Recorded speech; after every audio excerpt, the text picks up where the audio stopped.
doing the dishes for her family. But Yasmin spends much of her time earning money for them too. The 13-year-old works for 6 hours a day as a housemaid. She's one of India's many child labourers. The country has more under 14s in employment than anywhere else in the world. I've been working since I was 11, she tells me. I'd like to stop because I'd like to go to school.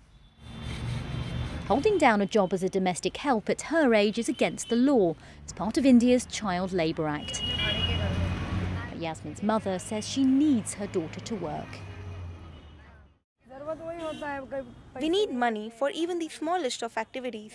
Even if we go to the public toilet, we need to pay 2 rupees. I don't like her working, but I have asked her to, as I have no other option.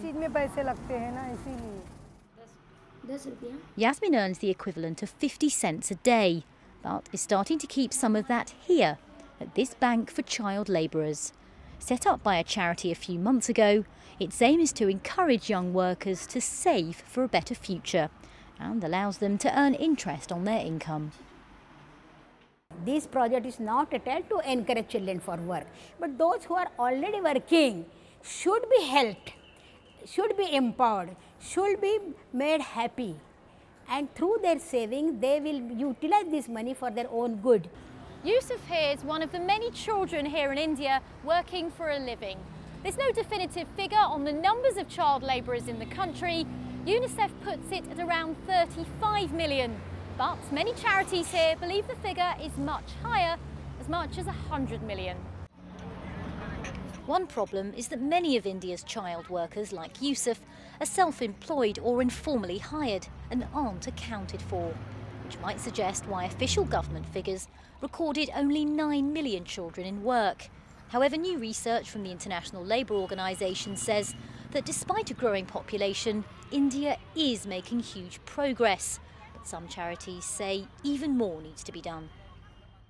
One of the biggest hurdles, we believe, is the social mindset that thinks that child labour is okay. So a lot of Indians today do believe that children should be working, they should be contributing to family income, or that they should be learning a trade instead of being in school.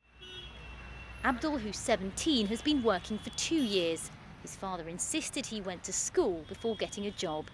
Improved access to education is helping to reduce the number of young workers, but it's still a huge challenge here in India.